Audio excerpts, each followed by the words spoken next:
Welcome back to Capital Catch-Up, your insider's guide to the halls of power. I'm Victor. And I'm Lenny. It is January 2026, and the 119th Congress is starting the year at a sprint. We have a massive appropriations package, a high-stakes impeachment resolution, and a flurry of legislation targeting everything from artificial intelligence to ammunition sales. That's right, Lenny. It's been a breathless week. Let's start with the money, because nothing moves in Washington without it. We are looking at House Resolution 7148, the Consolidated Appropriations Act 2026. For our listeners who hear appropriations and want to tune out, don't. This is the big one. This is the omnibus bill that bundles funding for huge swaths of the federal government. If this doesn't pass, the government shuts down. It's that simple. This bill sets the spending priorities for the entire fiscal year. Exactly. And while the money is moving, the political temperature is rising. We have to talk about House Resolution 996.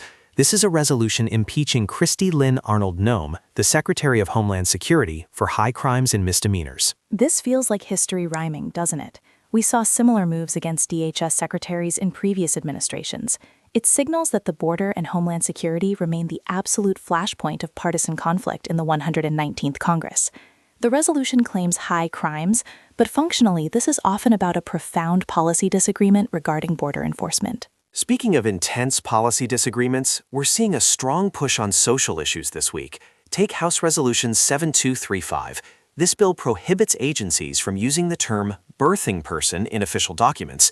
It's a direct response to the language shifts we've seen in federal bureaucracy over the last few years. Right, and it's paired with House Resolution 7237 regarding chemical abortions.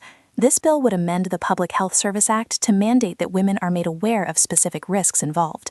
These bills, along with House Resolution 7236, which creates a national list of licensed private child placement agencies, suggest a coordinated effort to reshape family and health policy from a conservative vantage point. Moving from domestic culture wars to national security, I was struck by the focus on technology and foreign adversaries.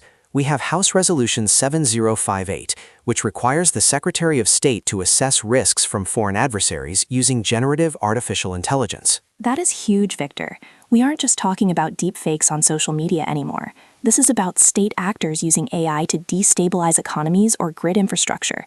It pairs interesting with the committee hearing held on January 21st regarding embedded threats in America's transportation systems, specifically looking at foreign ownership and hidden hardware. It's a theme we see continuing in the energy sector, too.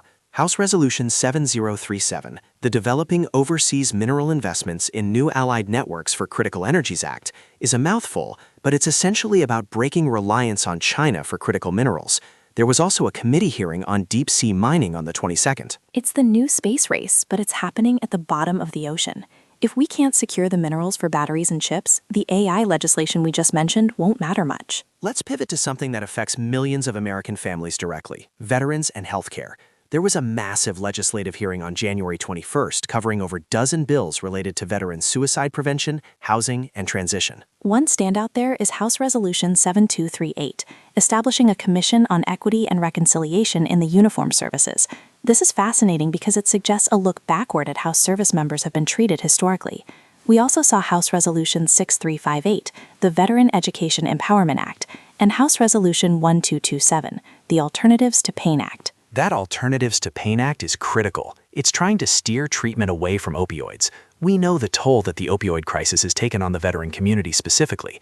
By mandating access to non-opioid pain management, this builds on previous efforts to curb addiction before it starts. On the civilian side of workforce development, I noticed House Resolution 7115. It establishes jumpstart programs for saving for apprenticeships and trade occupations. I love that. For decades, the tax code has heavily favored four-year university savings, like 529 plans. This levels the playing field for plumbers, electricians, and welders.